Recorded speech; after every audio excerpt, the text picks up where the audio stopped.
Is the BBC protecting its own? Probably. I mean, look, I spent 45 years working for, writing about and broadcasting about the BBC. This is actually the worst crisis I can remember in that time, because normally the crises are confected by people like you and the right-wing press. This is a homemade crisis. The BBC has brought this on itself. You know, where's Tim Davie getting advice from? He's surrounded by management editorial consultants. He doesn't have a journalist in a senior position. He doesn't have a flat catcher.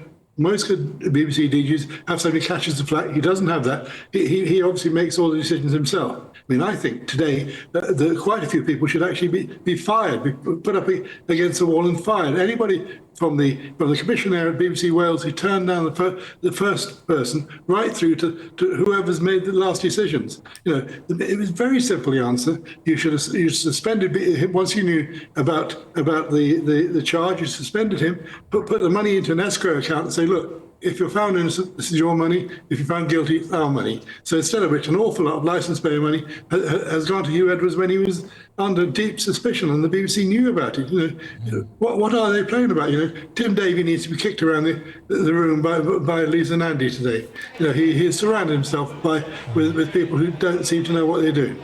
And John, this appears to be the tip of the iceberg. Already this morning in the newspapers, we're hearing some of the past behaviour of Huw Edwards alleged towards junior producers and what have been described as flirtatious messages. I mean, this stuff seems to have been a relatively open secret. No suggestion of illegality over that, but deeply inappropriate behaviour suggested between Huw Edwards, the most senior newsreader at the BBC, and some other employees. Yeah, tapping up young boys. I mean, if you saw Newsnight a year ago, you saw that they actually alleged, they said firmly that there were people in the newsroom who he was sending flirtatious messages to.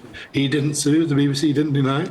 So obviously it's true. But, you know, look, this man is smaller than the BBC. The BBC should just have got rid of him once they knew he was about to be charged. Just let him loose. Not let him resign in his own time. Not waste an awful lot of licence payers' money. Get rid of him. You know, because this is the BBC. This is not the Huw Edwards Corporation.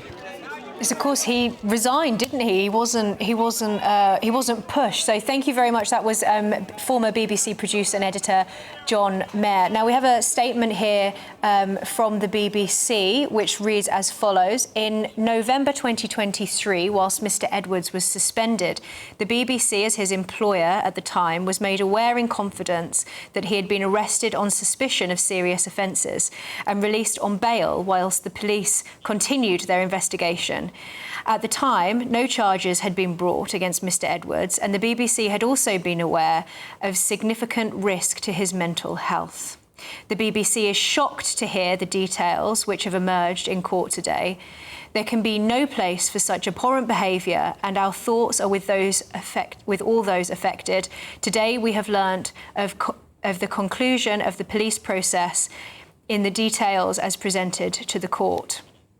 If at any point during the period Mr. Edwards was employed by the BBC he had been charged, the BBC had determined it would act immediately to dismiss him.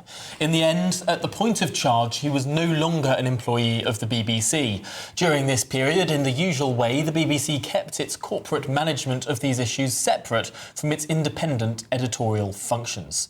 That's the statement from the BBC released yesterday.